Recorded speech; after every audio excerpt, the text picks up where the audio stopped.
রাজ্যের ট্যাব দুর্নীতিতেও কি এবার তৃণমূল যোগ? এখন পর্যন্ত যাদের গ্রেফতার করা হয়েছে তাদের বেশিরভাগের সঙ্গে শাসক দলের কোনো না কোনো যোগাযোগ খুঁজে পাওয়া যাচ্ছে।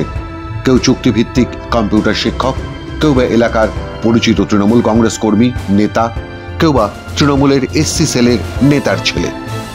বাংলার তরুণের স্বপ্ন যে শাসক দলের নেতা কর্মীদের হাতেই চুরি যাচ্ছে, রাজ্য পুলিশ এবং কলকাতা পুলিশের গ্রেফতারিতেই তা স্পষ্ট। রাজ্য পুলিশের এক সূত্রের দাবি, এই গ্রেফতারি ততক্ষণই চলবে যতক্ষণ পর্যন্ত কুচোকাচা তৃণমূল কংগ্রেসের নেতা কর্মীরা ধরা পড়বে। বড় নাম এলেই তদন্তে রাশ টানবে রাজ্য প্রশাসন।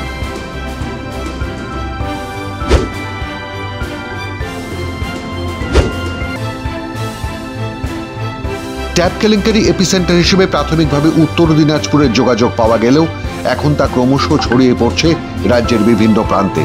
এমনকি বেশ কিছু ক্ষেত্রে ভিন রাজ্যের অ্যাকাউন্টে টাকা উবে যাওয়ারও হদিশ মিলেছে।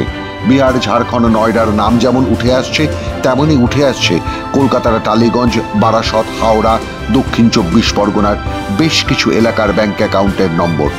সব ক্ষেত্রেই ট্যাব দুর্নীতি স্টাইল একই রকম। ওই সব অ্যাকাউন্টে 10,000 টাকা জমা পড়ার সঙ্গে সঙ্গে তা তুলে নেওয়া হয়েছে। এবং তৃতীয় যে মিলটি পাওয়া গেছে তা হলো জমা পড়া অ্যাকাউন্টগুলি বেশিরভাগই প্রায় নিষ্ক্রিয় অ্যাকাউন্ট, অর্থাৎ যেখানে টাকা পয়সার লেনদেন খুব বেশি হয় না। এইসব প্রায় নিষ্ক্রিয় অ্যাকাউন্টের মালিকেরা ওই অ্যাকাউন্ট ভাড়া দিয়ে 300 থেকে 500 টাকা করে পান। বাকি টাকা উধাও করে দেয় দুষ্কৃতীরা। কিভাবে এই ট্যাব দুর্নীতি হলো সেটা কাকসা উচ্চ বালিকা বিদ্যালয়ের প্রধান শিক্ষিকার বক্তব্য শুনলেই বোঝা যাবে। কারণ ধরে নিন এরা তো 12 স্টুডেন্ট, প্রায় 6 মাস আগে থেকে আমাদের অফিসের অর্ডার ছিল যে অ্যাকাউন্টগুলো আপনারা ম্যাচিং করে রেখে দেবেন, ঠিকঠাক মিলিয়ে রাখবেন। আমরা সেভাবেই রেখে দিয়েছিলাম যেরকম ভাবে তাদের নির্দেশ ছিল। তো পরবর্তী পর্যায়ে দেখা গেছে যে at the time of finalisation, যখন আমরা ফাইনালাইজ করি তখন তো আর ওই আমার টোটাল বেনিফিশিয়ারি 307। তো প্রতিটা অ্যাকাউন্ট যেহেতু মিলিয়ে রাখা আছে, আমরা একটা পোর্টালে সেভ, সেটাই জানি ওটা নিরাপদ একটা ব্যাপার, ওখানে আমরা করে রেখে দিয়েছি।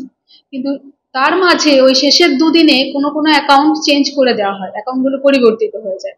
এবং আমার স্কুলে এরকম 8টি অ্যাকাউন্ট হয়েছে এবং ফাইনালাইজ করার পর 8টি অন্য অ্যাকাউন্টে টাকা চলে যায়। রাজ্য সরকারের পক্ষ থেকে গত সোমবার মুখ্য সচিবের নেতৃত্বে বৈঠকের পর মূলত 3টি যুক্তি খাড়া করেছিল রাজ্য সরকার। 1, খুবই অল্প সংখ্যক স্কুলে ট্যাবের টাকা না পৌঁছানোর ঘটনা ঘটেছে। 2, হ্যাকিং বা সাইবার ক্রাইমের কারণেই ট্যাবের টাকা পায়নি পড়ুয়ারা। 3, সংশ্লিষ্ট স্কুলের প্রধান শিক্ষকরাই নাকি দায়ী এই ট্যাব কেলেঙ্কারির জন্য।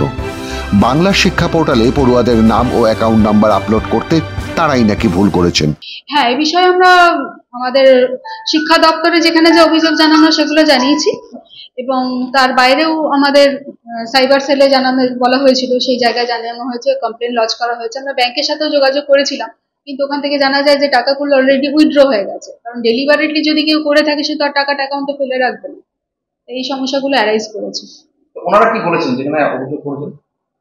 সাইবার সেল তার মতো তদন্ত করছে। ডিআই অফিসে জানানোর পর তারা প্রাথমিকভাবে তো প্রধান শিক্ষক শিক্ষিকাদের উপরই আঙুল তুলেছেন যে আপনারা দায়ী, আপনারা ফাইনালাইজ করেছেন, আপনারাই এই ব্যাপারে গাফিলতি রয়েছে। দেখুন, আমরা প্রধান শিক্ষক শিক্ষিকা, আমরা কেউ সফটওয়্যার বিশেষজ্ঞও নই, আর আমরা এই ধরনের কাজের জন্য ট্রেন্ড কেউ নই, আমাদের এরকম কাজের কোনো ট্রেনিং দেওয়া হয়নি। তা সত্ত্বেও আমরা দিনের পর দিন প্রায় 15টি প্রকল্পে সাফল্যের ভাবে কাজ করে যাচ্ছি, কারণ সরকার পক্ষ চাইছেন এবং এতে ছাত্রছাত্রীদের উপকার হচ্ছে। তো সেই জায়গায় আমরা কাজগুলো দিনের পর দিন চালিয়ে যাচ্ছি।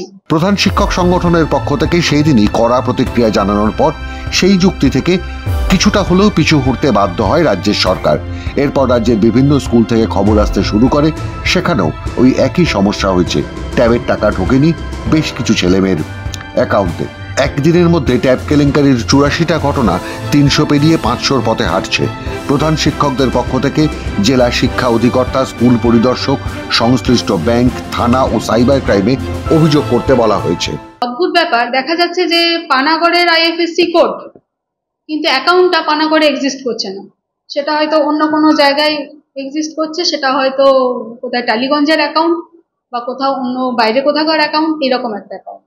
ইউনিয়ন ব্যাংক পানাগড়ের আইএফএসসি, অথচ সেটা এখানকার অ্যাকাউন্ট নয়। অর্থাৎ বোঝা যাচ্ছে ব্যাংকের লোকজনের সঙ্গেও যোগসাজশ রয়েছে এই সব দুষ্কৃতীদের। নইলে আইএফএসসি কোড বদলে যাবে কি করে? এবং যোগাযোগ রয়েছে শিক্ষা দপ্তরের ভিতরের লোকজনের সঙ্গেও। নইলে পুজোর ছুটি শুরু হওয়ার মাত্র 2 দিন আগে রাজ্যের শিক্ষা দপ্তর থেকে বাংলার তরুণের স্বপ্ন প্রকল্পে একাদশ দ্বাদশের ট্যাবের টাকা কেন ছাড়া হবে? আমরা জানতে পেরেছি ট্যাব টাকাটা ডিসবার্সমেন্ট হয় পুজোর ছুটির 2 দিন আগে। তো স্বাভাবিকভাবে তখন ট্র্যাক করা সম্ভব হয়নি, যেহেতু স্কুল ছুটি পড়ে গেছে।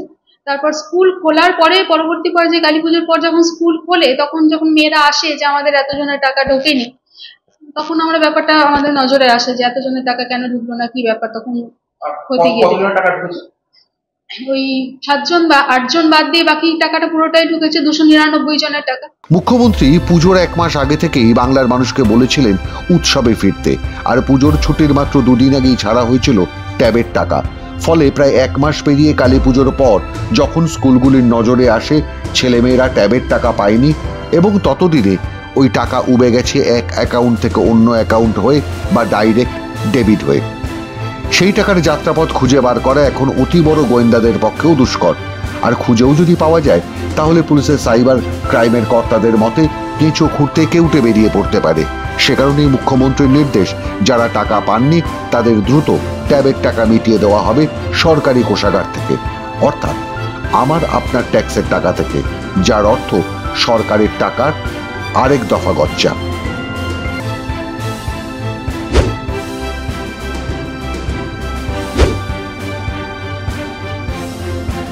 কিন্তু কেন এই গচ্চা দিতে হচ্ছে রাজ্যের সরকারকে?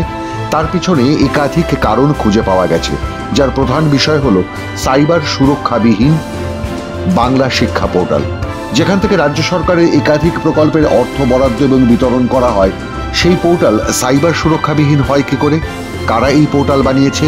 কোন পেশাদার সংস্থাকে এই পোর্টাল বানানোর দায়িত্ব দেওয়া হয়েছিল, নাকি শুরু থেকেই দুর্বল সুরক্ষা বা প্রতিরোধ ব্যবস্থায় রেখে জালিয়াতির পথ খুলে রেখেছিল রাজ্য সরকারের শিক্ষা দপ্তর? দীর্ঘকালীন ছুটির মাত্র 2 দিন আগেই বা কেন ছাড়া হয়েছিল টাকা? যাতে টাকা ঢুকতে ঢুকতে স্কুলগুলি বন্ধ হয়ে যায়, যার কদিনের মধ্যে ব্যাংকেও ছুটি পড়ে যাবে, ফলে জালিয়াতির যথেষ্ট সুযোগ মিলবে দুষ্কৃতীদের। এই কারণে কি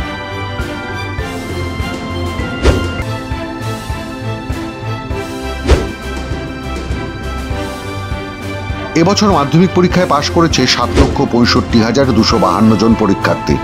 সাধারণত দেখা যায় 20% ড্রপ আউট মাধ্যমিকের পরেই হয়, যদিও এ রাজ্যের সংখ্যাটা বেশি হতে বাধ্য। যদি ধরেও নেওয়া যায় 6,12,201 জন পড়ুয়া উচ্চ মাধ্যমিকের একাদশে ভর্তি হয়েছে এবং এর মধ্যে মাত্র 5% পড়ুয়ার অ্যাকাউন্টে ট্যাবের টাকা ঢোকেনি, তাহলেও সংখ্যাটা হয় কম বেশি 30,610 জন। এদের সকলের ব্যাংক অ্যাকাউন্টে 10,000 টাকা না ঢুকে উধাও হয়ে গেলে পরিমাণটা নেহাত কম নয়, প্রায় 30,61,00,000 টাকা। এরপর তো রয়েছে দ্বাদশের হিসেব। সেই কারণেই সাইবার ক্রাইম কর্তাদের একাংশের দাবি, এখন ট্যাব কেলেঙ্কারি কেবলমাত্র চূড়াটুকু দেখা মিলেছে। শিক্ষা দপ্তরের আরও বড় একটা কেলেঙ্কারি হতে চলেছে এই ট্যাব কেলেঙ্কারি। মাধ্যম ব্যুরো রিপোর্ট।